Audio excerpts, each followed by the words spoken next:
দর্শক, আসসালামু আলাইকুম। পবিত্র মাহে রমজানের শুভেচ্ছা নেবেন। আপনাদের আমন্ত্রণ জানাচ্ছি রান্না বিষয়ক অনুষ্ঠান হক মাস্টার্ড অয়েল রেসিপিতে। আজকে আমাদের রান্নার অনুষ্ঠানে উপস্থিত আছেন chef Simon Khan. Please welcome. কেমন আছেন ভাইয়া? আলহামদুলিল্লাহ ভালো আছি। আপনি ভালো আছেন? জি, আমি খুব ভালো আছি। ভাইয়া, আজকে আমাদের জন্য কি রান্না করবেন? আজকে আমি খুব কমন একটা ফুড বানাতে চাচ্ছিলাম। সেটা হচ্ছে হেলদি এবং ফ্রেশ এবং চটজলদি তৈরি করতে পারবে। যারা আমাদের অডিয়েন্স দেখবে তারাও খুব দ্রুতই ফুডটা তৈরি করতে পারবে। আমরা প্রফেশনালরা এটাকে বলি চিকেন স্কোয়ার। আসলে এটা সাসলিক নামে বেশি পরিচিত আমাদের দেশে। আচ্ছা, প্রিয় দর্শক, চলুন আমরা আমাদের রান্নার উপকরণগুলো জেনে নেই। আমরা আজকে এখানে কিছু চিকেন ব্রেস্ট নিয়েছি, যেটা হচ্ছে কিউব আকারে কেটে নিচ্ছি। আর ভেজিটেবল নিয়েছি ৩ কালারের ক্যাপসিকাম, পাশাপাশি অনিয়ন আছে এখানে। আপনার দর্শকরা চাইলে তার পছন্দ মতো ভেজিটেবল অ্যাড অন করতে পারে।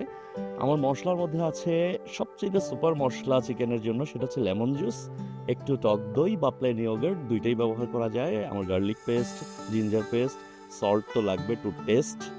আর পাশাপাশি আছে একটু পাপরিকা, সাথে আছে ব্ল্যাক পেপার। আর এই সাসলিকটাকে অনেক বেশি মুখরোচক এবং টেস্টি টাঙ্গি করার জন্য সুপার একটা মাস্টার্ড অয়েল এখানে আছে, যেটা আমি আজকে হকের মাস্টার্ড অয়েল এটাকে অ্যাপ্লাই করব। তাহলে আমরা রান্না স্টার্ট করি। জি, আমরা প্রথমে একটু ম্যারিনেশন করে নিচ্ছি। আমরা এখানে ২টা চিকেন ব্রেস্ট নিয়ে নিয়েছি। যারা এটা তৈরি করবেন আপনারা কিন্তু চাইলে কম বেশি করে নিতে পারেন। প্রথমেই দিয়ে দিচ্ছি লেমন জুস, সাথে দিয়ে দিচ্ছি ব্ল্যাক পেপার।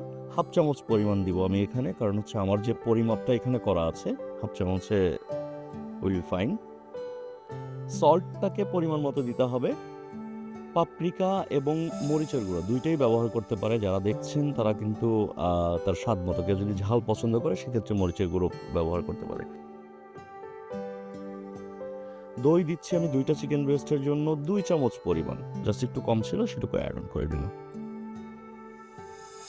আদা এবং রসুন ১ চামচ করে দিচ্ছি। যেহেতু আমরা একটু মশলা খেতে পছন্দ করি, সেই জন্য আমি একটু বেশি দিচ্ছি ১ চামচ করে। যদি এটা ইউরোপিয়ানদের জন্য বা এখন মডার্ন বাচ্চাদের জন্য রান্না করেন সেক্ষেত্রে কিন্তু এটাকে একটু কম দেওয়াই ভালো, কারণ যারা ফাস্টফুড খেয়ে অভ্যস্ত তারা কিন্তু আদা রসুনের পেস্টটা আমাদের মতো করে নিতে পারে না। হালকা করে এটাকে সুন্দর করে মেখে আমরা জাস্ট এইটাকে ঢেকে রাখবো ২০ থেকে ৩০ মিনিট। যেহেতু এখানে বোনস নাই, মানে বোনলেস চিকেন, এটা খুব বেশি ম্যারিনেশন করা লাগবে না আমাদের।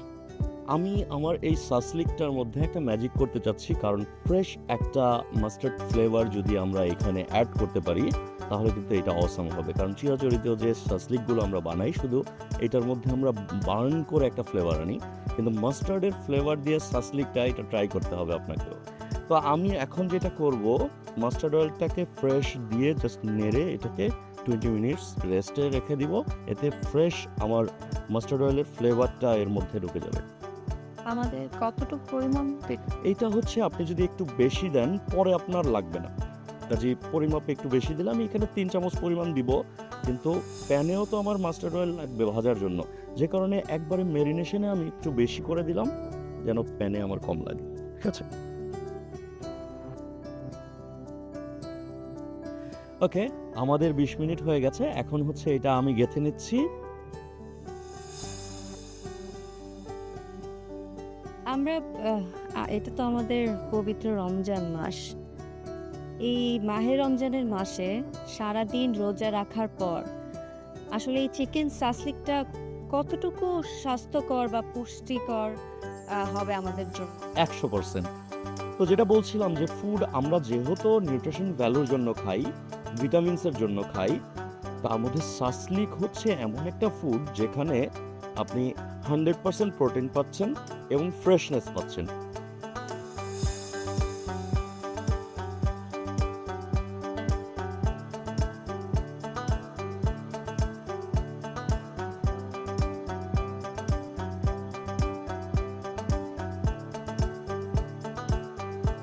তারপর ব্যস্ততা কি নিয়ে যাচ্ছে এখন?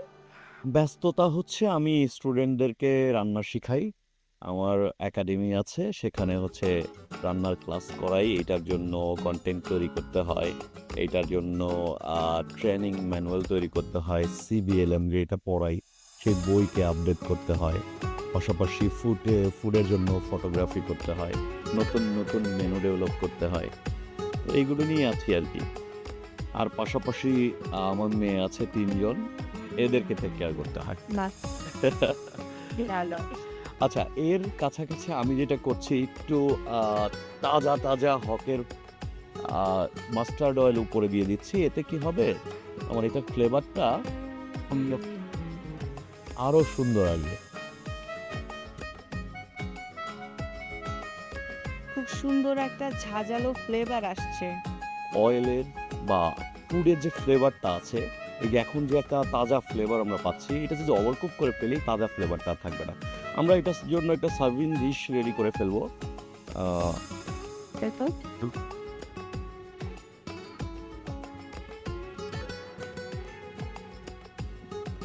বাহ, খুব সুন্দর লাগছে দেখতে। তাজা তাজা সুস্বাদু এবং হেলদি। কারণ আমরা যে সুন্দর একটা মাস্টার্ড অয়েল এটার মধ্যে ব্যবহার করেছি, সেটা ফ্লেভারটা কিন্তু নাকে আসছে। কি চমৎকার লাগছে দেখতে। খেতেও নিশ্চয়ই অনেক মজা হবে ভাইয়া। অনেক সুস্বাদু হবে, কারণ হচ্ছে 100% ফ্রেশ। ঠিক আছে, তৈরি হয়ে গেছে আমাদের সসলি। অসংখ্য ধন্যবাদ ভাইয়া এত সুন্দর একটা ঝটপট মজাদার রেসিপি আমাদের সঙ্গে শেয়ার করার জন্য। Thank you. দর্শকদের উদ্দেশ্যে যদি কিছু বলেন। দর্শকদের জন্য আমার প্রফেশনাল জায়গা থেকে সবসময় একটা পরামর্শ থাকে, তা হচ্ছে ফুড শুধু পেট ভরার জন্য নয়, হেলদি ফুড খাওয়া, ভালো মানের ইনগ্রিডিয়েন্টস চেনা, এটা খুবই জরুরি। কাজে আপনারা ফুড তৈরির জন্য ভালো মানের ইনগ্রিডিয়েন্টস কিনবেন। যেমন আমি আজকে নিয়েছি হকের mustard oil, one of the best mustard oil, এবং মাস্টার্ড অয়েল বেস্ট হওয়াতে আমার ফুডটাও আজকে বেস্ট হয়েছে। আসলে আপনার হাতে তো ফুড মজা হবেই, কারণ আপনি শেফ। আপনার হাতের সব রান্নাই অনেক মজা হবে স্বাভাবিক। প্রিয় দর্শক, আজ এ পর্যন্তই বিদায় নিচ্ছি। দেখা হবে আগামী পর্বে নতুন কোনো রেসিপি নিয়ে, হক মাস্টার্ড অয়েল রেসিপিতে। সে পর্যন্ত ভালো থাকবেন, সুস্থ থাকবেন। আল্লাহ হাফেজ।